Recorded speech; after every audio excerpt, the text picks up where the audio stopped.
Yo, what's going on, guys? Welcome back. Today we are doing firewalls. Now, this is a box that I don't think will get a lot of views, most likely, but probably one of the most important ones to actually learn and truly understand.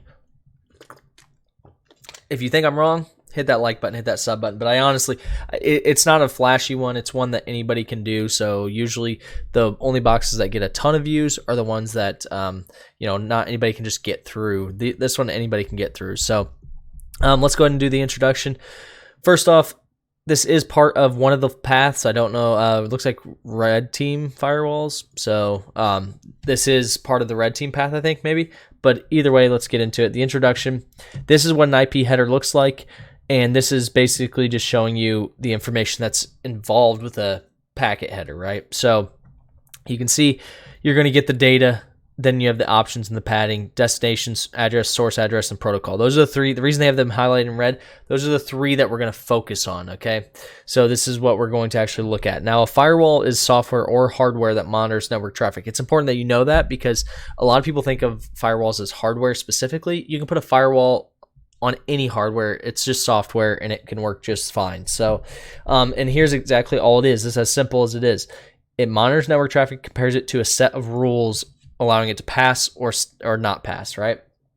It's just a guard or gatekeeper and entrance of an event. That's perfect. So here is the three things we're going to focus on: protocol, source, and destination. Now you can see here, this is a TCP header with RFC 793. You can read about this. It's not that big of a deal, but the big thing is you see the source port, you see the destination port.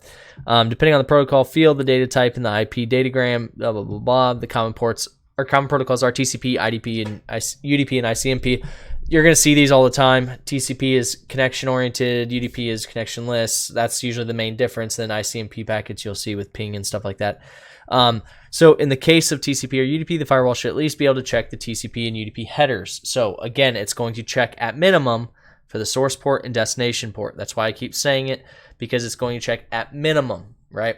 So it's good to know how they work, so that way you can actually look and say, okay, at minimum, if you have the worst firewall in the world, this is what it's going to check, and let's go from there, right?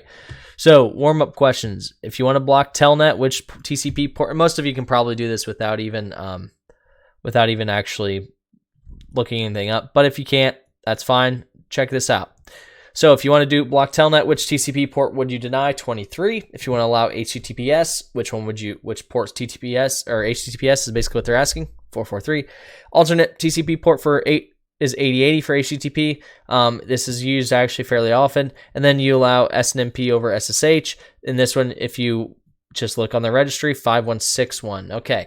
Those are just kind of warm-up questions. I don't think you can read through them if you want, but they're pretty simple. Okay. Here's the big one.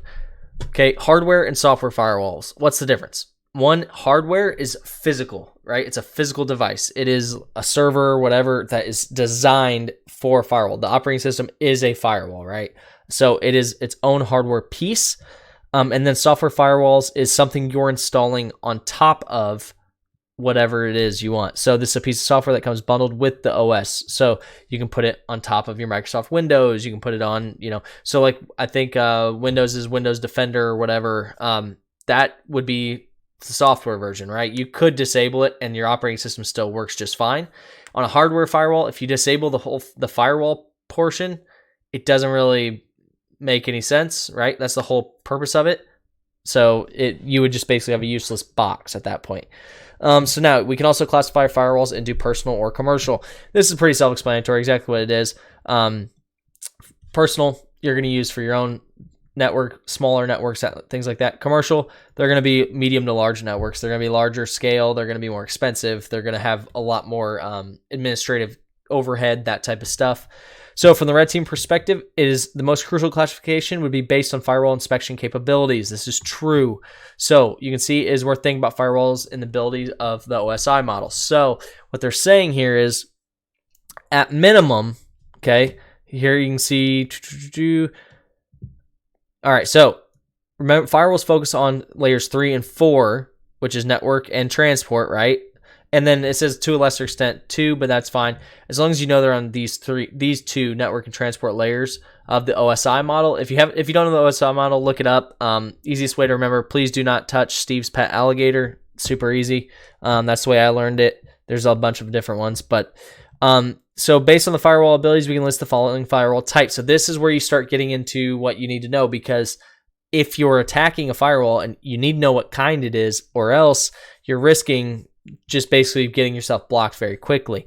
So packet filtering firewall, this is the basic. This is the lowest level, right? This is all it's going to do is look at the protocol, source, and destination IPs, the things we talked about, those three things. That's all it's going to look at. And if it doesn't fit with whatever mold you told it, whatever rules you gave it. So for instance, if you said, hey, don't allow anyone on port 443 in here, if then you're trying to come in on port 443, get it out of here. That's it. Simple, super, super easy. That's packet filtering. It is called a stateless inspection firewall. Okay. Then you have circuit level gateway. This, and you can see here in addition to the features offered by the packet filtering, circuit level gateways can provide additional capabilities such as checking the TCP handshake against the firewall rules. So again, just adds a little bit more of the rule sets. Now, stateful, this is what you want to actually look at. This will actually look at the packet that's being sent, not just the source, destination, and protocol. So you can see, compared to the previous type, this type of firewall gives an additional layer of protection. It keeps track of established TCP connections. So yes, it keeps track of those connections. The reason for that is because if you try to inject into that connection and it's not keeping track, you might be able to get in. So what they're saying is we're keeping track of what the session's doing. And it can block any TCP packet outside of an established TCP connection. So that's good. Now, proxy firewall, that's exactly what it sounds like. You guys have all probably used these and never known it. But a proxy is simply, I connect to your server and then submit a request, and you think it's coming from that server that I connected to first. That's a proxy.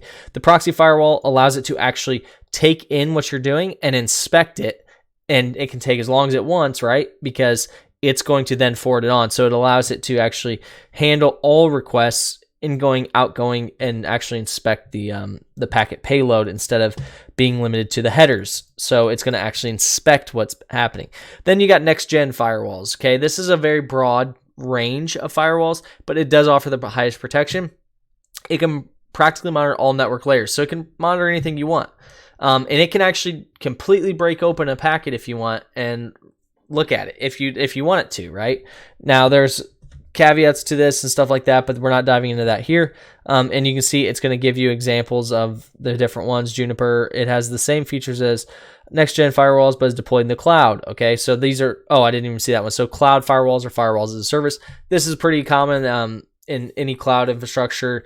There's no need for me to go stand up a physical firewall to then route all the cloud traffic to and then go out. I'll just stand one up in the cloud, and then that'll be very similar to the next-gen firewalls. So what's the most basic type of firewall? Packet filtering firewall. Most advanced, next-gen firewalls. And you'll hear that next-gen term thrown out all the time.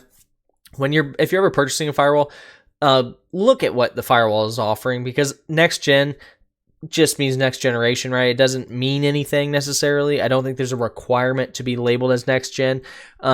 So look at what's making that one so much better over the others if they are selling it that way. All right. So evasion via controlling the source MAC IP port. So this is where we start to dive in, right? So the first thing they told us, if you remember, we're going to see the source IP, the destination IP, and the port, right? And sometimes you can get through with MAC filtering as well. And you can see the source MAC, IP, and port. So we're going to go ahead and dive through and look at them. So if you've never used Nmap before, this PN just means it's not going to ping. It basically is not going to sit there and ping the host and wait till it replies before it goes. It's just going to assume that it's working and try and get connected to the ports. Super easy. And it's used to skip the discovery. They're using TAC-F. That's just the most common ports. It's just going to do it's the fast option. It's just going to do the top 100 ports. The scan was performed using the following. Okay, so they're using SS for stealth scan, PN so that they don't ping the host or they don't wait for the reply, and then fast top 100, right? So the reason they're showing you this is because this is what it looks like when they receive it. Now you can see this is in Wireshark. You break it down and you look at the packet, and here you got the source port, you got destination port, you got the size, the length, right? And this is just default. So the length is 44, right? So length 44 bytes, perfect. Now this is where, as a hacker, I instantly start thinking right away, okay, well, if Nmap uses a default length of 44 bytes for their scan, is if I'm a defender, right, all I have to do is block multiple attempts to send packets at 44 bytes, right? Super easy. Super easy. Now, old school firewalls can't do that, right? But new school firewalls can. So all of a sudden, I just blocked all Nmap scans, right? Well, no, that's the whole point. We're going to try and evade that stuff. Now, how many bytes does a TCP segment hold in its data field? Well, you can look right here in the data field. Where was it? Well, there is no data field, but it says it right here. No data is sent via TCP, so 0 bytes. So let me tell you another indicator, right? Now, there might be some of these you'd have to tweak these rules because you don't want to make it too many, too few, too many, whatever. But if, let's say I said, anyone that tries to send us something with nothing in the data field, get it out of here, right? Now, this would cause many issues because some devices actually, or some applications and things do send nothing in the data field, stuff like that. So you'd have to tweak these rules specifically to ways that so maybe something that sends us 0 bytes in the data field, but also is an IP that we don't whitelist, right? So it's a IP that we don't recognize. These are rules you can put in place to start blocking this type of traffic, right? So now Nmap's useless, right? Again, no, that's the whole point. So how many packets do you expect Nmap to send when running this command? The fast, which fast does 100, and you can expect that for every port that you're scanning, you're going to send about 2 packets. So we're estimating 200. Now the reason is it's going to send 2, and then it's going to move on to the next. So you can estimate about 200. Now, decoys. This is a good one. So if you have, for instance, if you're scanning a network on a pen test and or a red team engagement, and you know that, hey, on this red team engagement, the blue team's looking for us, right? Well, I can use these decoy IPs, as they call them, right? So I say, hey, send this decoy. That's what the TAC D stands for. And we say 10, 10, 10, 1, 10, 10, 10, 2, and then me, which is my IP, right? Now, one thing I'll tell you is I would try to make these decoy IPs somewhat similar to yours, because as you can see here, 10, 10, 10, 1, 10, 10, 10, 2, 10, 14, 17, 2, 2, 6, 10, 10, 10, 1, 10, 10, 10, 2, 10, 10, or 10, 14, 17, 2, 6. It's not that hard to determine which one's fake, right? Because I see that you're scanning them all, but you're actually sending me, your IP is totally different than the rest, so I can tell they're decoys, right? So try to make them similar. That's what I do. And then they did the fast scan again. So now here, because they're sending the packets 3 times from decoys, and mind you, when you're doing this, I would use a lot more decoys than just 2. I'd use, as many as you capably can. Obviously, this is going to slow your scan down because you're sending 3 times the packet. So remember that when you're doing this. All right, so we can see the scans coming from, 10, 10, 10, 1, da, da, da. Okay, so now what they're saying is, if you use TAC D for the decoys, and you type RND for random, and then me, that's going to be a random IP address. It's going to be just random. You can see here they've got 118, 221, whatever, random, and then me. Now you notice here they put it, they're still in order. They're going 1, 2, 3, 1, 2, 3, 1, 2, 3, right? If you don't put me in there, it's going to put them in a random order. So, or what I mean by that is it's going to put your IP address when you're scanning in a random position. That to me is more stealthy, if you will, right? Less hard to find, or less easy to find. So now we're going to say nmap stealth scan, and then you see the PN for the ping, decoy, random, then one IP they specified, then me, then random. So how many packets are we going to send here? Well, we've got 4 IPs sending them because we got 3 decoys and 1 of us. So 4 times 2 is 800. There you go. You got 800 because you're going to be expecting to send 2 per request. So now proxy. Now, if you're scanning a network and you're going to you're going to have it send out to a proxy and then forward the traffic, which I recommend you do, especially on red team engagements where you don't, if they block your internal IP, or not internal, I'm sorry, your host IP, guess what? You're done now, because you have to spoof your IP every single packet you send out now, because it's annoying. But if they block your proxy, you change the proxy IP and you move on, right?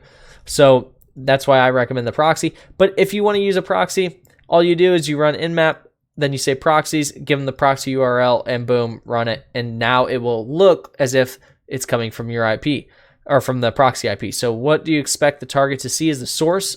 Well, since we specified this as the proxy, 10.10.13.37, that would be what the source would look like to the end user. Now, spoofed MAC address. This is pretty easy. You just say spoof MAC and you type the MAC address. Now, this is where you got to be careful when you're spoofing MACs and IPs for this reason. If you're not on the same network, meaning you're not on their internal network, when you spoof this IP, what's going to happen? You're not going to get any of the packets. Why? Because it's going to send them to whoever's MAC address that was. Right? If I write on a letter, if I put on a letter an address, right, but I put the return address as somebody else, and then because I don't want to get caught, and I send that letter, and I'm not at the post office there to look for that return address that I wrote down when they send mail back, then they're just going to send it back to whatever address I put on there, and then it's not going to come. So that's why you need to be on it. Now, this is pretty easy. You just take the MAC. If you don't know, unique identifiers are on every hardware. That's what a MAC address is. And then you can actually identify what type of hardware it is based on the MAC address. So there's asking us the first 24 bits of a MAC address. This one, who owns it, who registered it. You just Google it, and it's Fujitsu General Limited. Pretty easy. Now, spoofed IP address. Oh, and I did look it up here for you guys. Fujitsu General Limited. So I did have that up there. I was wondering why I had that up there. All right, so now fixed source port. So this is pretty easy. If we wanted to, oh, sorry, I missed spoofed IP. So now we go spoofed IP address. It's just TAC S and then the IP address for the spoofed IP. Now, again, if you are not there to actually intercept it, right, you're not on the same subnet, they will send all the packets back, the replies back to this IP that you spoofed. So if you don't have control of that spoofed IP, and when I say you have control, I mean if you're not sitting on the network waiting for the replies, that's one way. Two, if you are spoofing the IP to a proxy or something like that that's intercepting the packets, that's fine, but you have to have that set up, or else they're just going to send it to the random IP that you laid out, so you're not going to get the results. Now, fixed source port. This is just, so they're using TAC G for the fixed source port, or TAC source TAC port. And they're just saying what port they want it to be sourced from. Meaning, if you look at this one up here, you can see that it's coming from, one of them had the source port in it, source port 55739, right? If we want to have a specific port that we're coming from, the reason we do this is because let's say your firewall blocks all traffic except for traffic from on port 443, for instance, because you're an internet browser. Now I can scan and it's going to come in through port 443 as the source port every single time.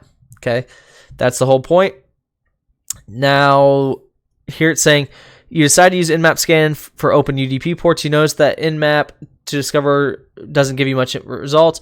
What do you need to add to your nmap command to set the source port number to 53 so it looks like DNS traffic? And that's TAC G53. Okay, now we go to evasion via forcing fragmentation MTU and data length. So fragmenting packets with 8 bytes of data. So once again, we look at a regular nmap scan, right? And actually, they already fragmented it here. But a regular nmap scan, if we go back and look, you can see the length was 44, right? We saw that. We know that it's 44. So if they block, like I said, if they block length of 44, right, on multiple attempts, then all we have to do is fragment it. So now we say nmap TAC F to fragment it, and it's going to put it in a length of 8 bytes. So now when you send a packet and the packet says, hey, I want to connect to you, whatever, or I'm trying to, see if this port's open, it's going to send, for instance, 3 packets to get that same result because it's fragmenting it, right? So you can see it's divided across 3 packets. So now if you have a firewall that blocks a specific packet that you're sending and you try and fragment it, you may get through because it doesn't put them all together. It's just individually looking at the packets. So now you're getting through. Okay, so what is the size of the IP packet when running Nmap? Well, if you remember on the first page, I don't think I read it to you guys, but it said the header is 20 bytes. So that means 20 plus 8, pretty self-explanatory, 28, right? So now fragment your packet with 16 bytes. So you can use TAC FF instead of TAC F, and that adds 8 plus 8, 16. So now you've added 16 bytes. Okay, so 16 plus 20, 36. There we go. And you can see what's the maximum size of the IP packet when running Nmap with FF? 36, right? And you can see 36, 28, 36, 28, 36. So it's fragmenting them differently. Now, it's just fragmenting them by 16 instead of 8. So now fragment your packets according to a set MTU. This allows you to specify what you want, okay? Now it says, note that the maximum transmission unit indicates the maximum packet size that can be passed on a certain link. For instance, Ethernet has an MTU of 1500, meaning the largest IP packet that can be sent over Ethernet connection is 1500 bytes. Don't confuse this MTU with the MTU in Nmap. That's correct. They're saying don't confuse the two. If you don't know what the first one is, that's fine. Just leave it that way for now. So you can say maximum transmission unit, and you can just put whatever value you want. Right? In other words, the IP header size is not included. So it specifies the number of bytes per IP packet. In other words, the IP header size is not included. The value set for MTU must always be a multiplier of 8. So you got to just use multiples of 8. So 8, 16, 24, 32, whatever it is. Right? So running Nmap with MTU 8 will be identical to F. Right? So what they're saying is you still have to add the header, which is 20, to get your full MTU. So if you want to specify MTU of 28, you would use MTU 8 because you got to add that header in there. Okay, and that's just a way to specifically say it. So you can see here, what is the maximum size of the IP packet when running the Nmap MTU 36? Well, 36 plus 20 is 56. Pretty easy. Now, generate packets with specific lengths. So this will add buffer to actually make a packet a certain length. Again, this is to try and get around things. For instance, let's say DNS entry. Every single DNS entry had a specific length, and you're trying to pretend to be a DNS packet, right? You want to match that length, so this would make that length the same. So you can see they're using data length is 64, and then you add everything else up, and the total length is 108. But you can see it will pad with random data, and you can see you can look at it, and it is random data. And so now what is the maximum size of the IP packet with running Nmap with data length 128, and that's 148 because it's plus 20, but you can see it's going to be random data. You can see it here, TCP segment length 64. So again, trying to match lengths. Okay, so now we got this. Let's go ahead and show split view. All right, so now the time to live. So time to live, if any of you guys ever learned old school way of scanning, one way to actually detect, and I'm not going to dive into it, but one way to detect if a host is actually up or not on a network is time to live.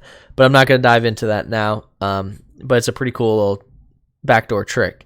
So now you can see set time to live. So here they set the time to live to 81. And then you can see on the packet itself in Wireshark, it shows time to live is 81. So this option might be useful if you think the default time to live exposes your port scan activity. So again, if Nmap's default time to live is monitored on their firewall, change the time to live, right? Obviously. And then that way it doesn't look as suspicious. So now here they say go ahead and Nmap, and they say start the attack box in the machine attached, and it's Nmap 10.10.206.3.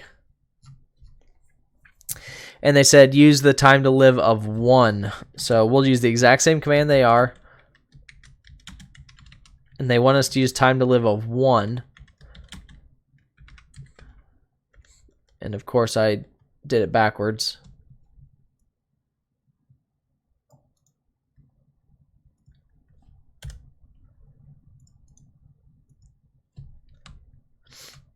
Come on, I'm all over the place. There we go. All right, so we did time to live of 1, and you can see we got 3 ports up.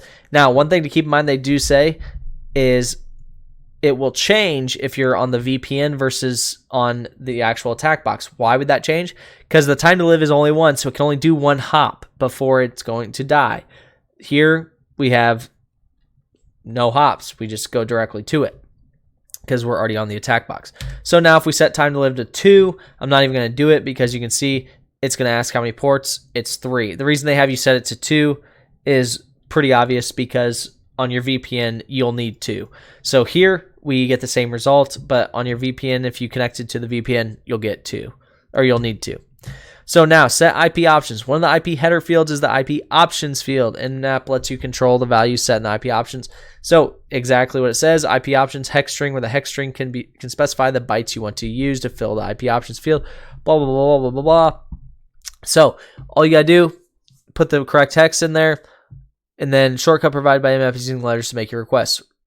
R to record route, T to record timestamp, U to record route and record timestamp, L for loose source routing, and needs to be followed by a list of IP addresses, and then a strict source routing. So what's this allow us to do? It actually allows us to take a different route when we're sending packets, when we're scanning. So for instance, we know we have to avoid something on their network because something on their network is flagging or alerting or whatever.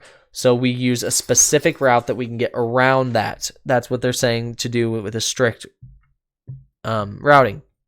So now, using a bad checksum. So this is just testing. Is if we have a bad checksum, does it actually just drop the packets? Does it allow us to still enter?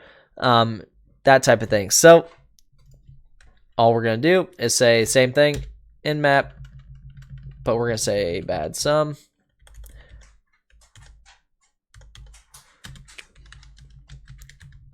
And you can see some systems will drop a packet with bad checksums while others won't. You can use this to your advantage to discover more about the systems in your network. So again, and you can see right here, none of them came back, which means they dropped all the packets. That's good to know. You can see it right here. The bad checksum should be this, is that. Why is that important? Because if it does allow bad checksums, that means the packet we're getting is not the correct packet, and they're okay with that. That means we can really do some stuff, and they aren't validating a lot. Okay, so now scan the attached Microsoft Windows machine using the bad sum. How many ports appear open? None, because they dropped them all.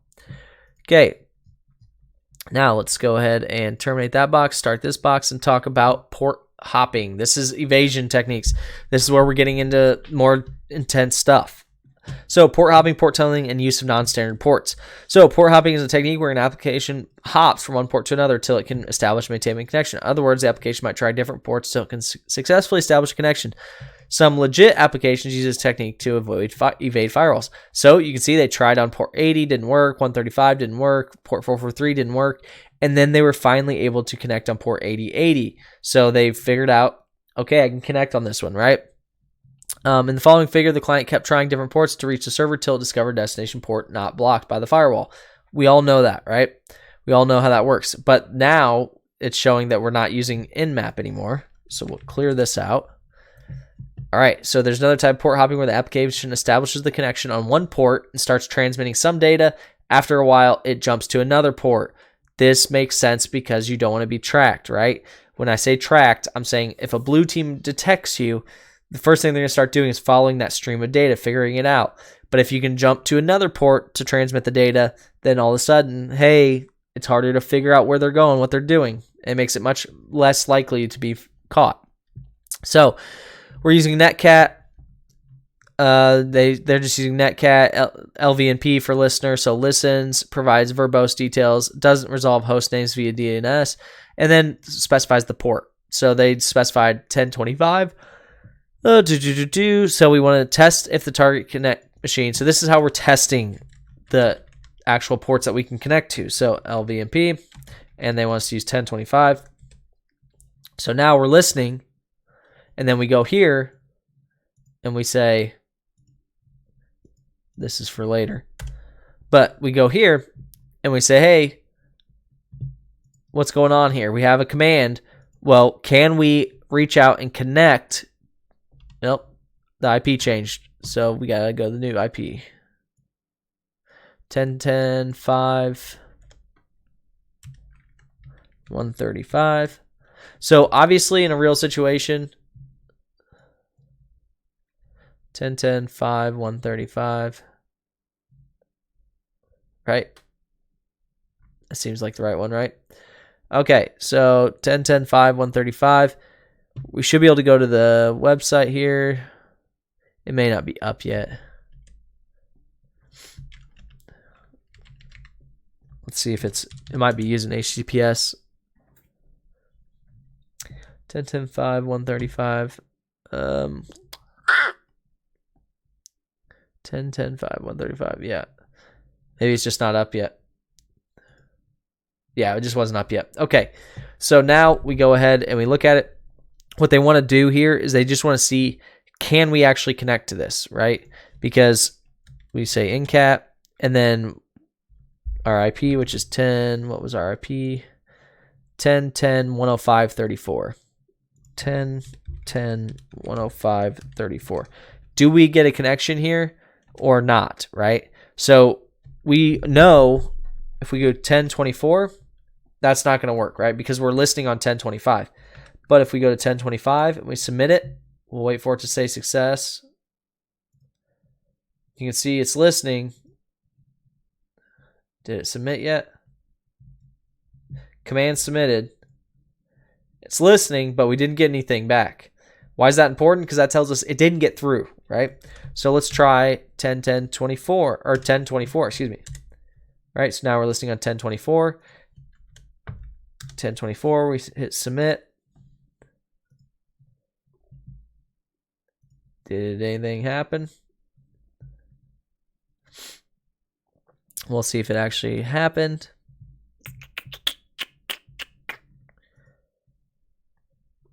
We'll refresh. This thing, for some reason, is going really slow. 10.10.105.34. I think that's right.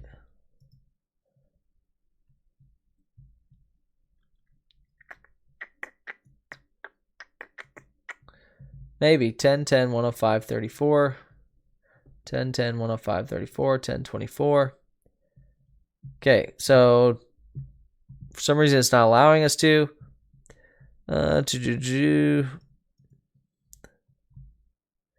Oh, that's why, because it's not, I didn't read far enough. So those aren't supposed to work. So now, instead of 10.24, we'll go through this list of them and see which one actually works, right? So we'll go here. We'll just start with 21, which it happens to be the right one, but we'll see. So now we're listening, and we're just going to try. Does 21 work? We hit enter. You can see we have a connection. Perfect. So we know it's 21. That's the one that works. Now, this is just an example of a way that you would do it, but what they're showing is you would just try different ports that are open to see if the firewall lets you through or not. Here, only 21 let us through. Okay, so now port, and that would then be if we have 4 or 5 ports that we can actually use to port hop. We're going to send some data. We're going to jump over to the next one. We're going to send some data. We're going to jump over to the next one. Now, port tunneling is a little bit more complex. Port tunneling, what it's actually going to allow us to do is you can see, okay, we can get through the firewall on port 443 to get to the web server, but then from the web server, we're going to reach out and say we want actual information off port 25.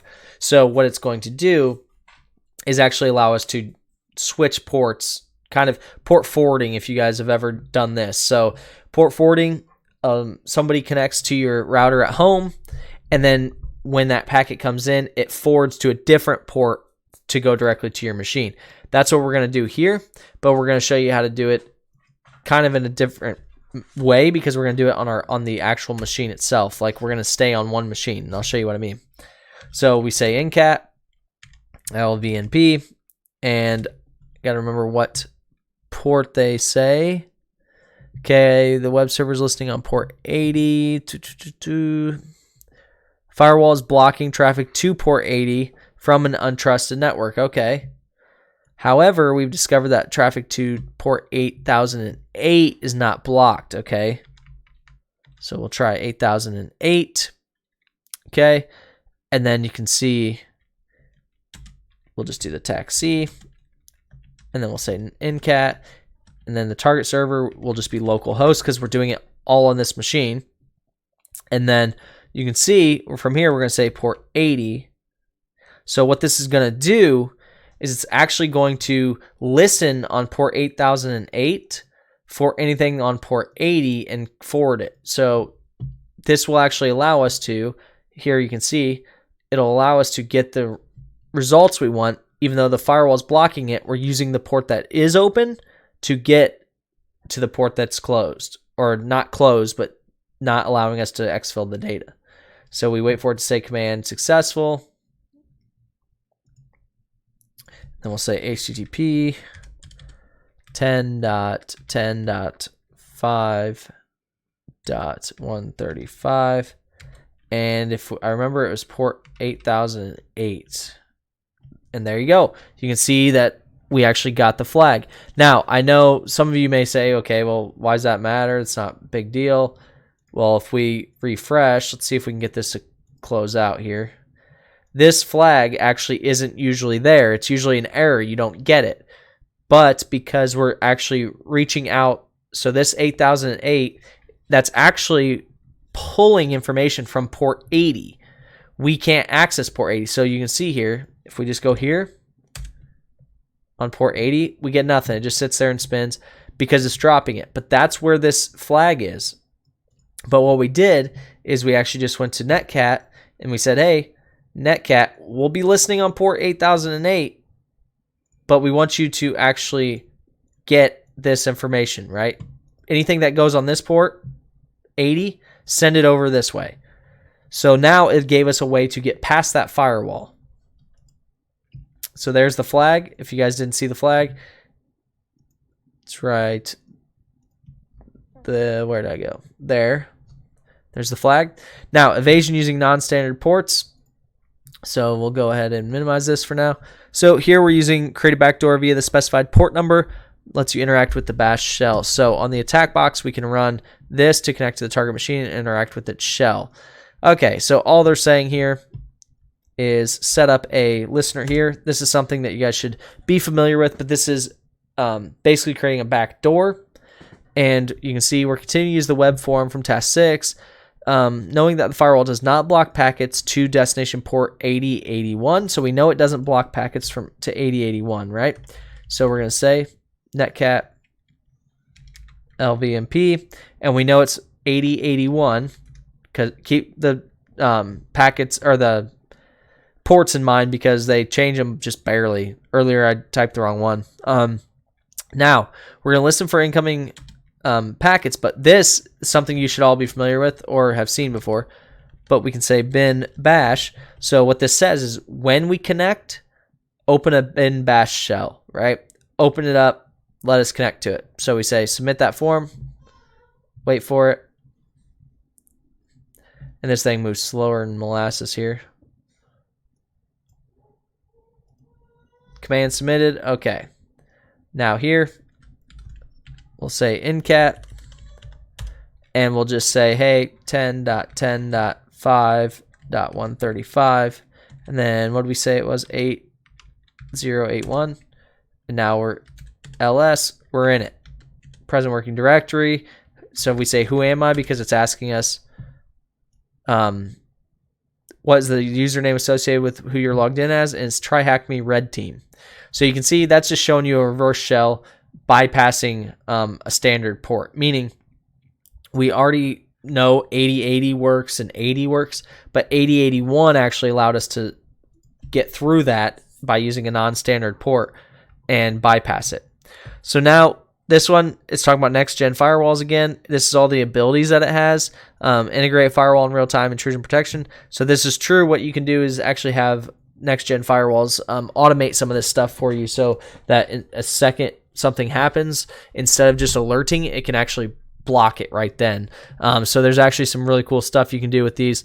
And then here's the big one: ability to decrypt SSL and TLS and SSH traffic. For instance, this means when people encrypt stuff and try and exfil, this has the ability to decrypt it. Now, keep in mind, that means it has to be set up with the correct certificates, meaning anything that's encrypted without the proper certificates in place, they automatically get blocked, right? So that it's very cool, very awesome, hard to implement only because of the overhead. So now, what's the number of the highest OSI model or layer that not next gen firewalls can process? That's 7. It showed us at the beginning it can go all the way to 7. Now, conclusion.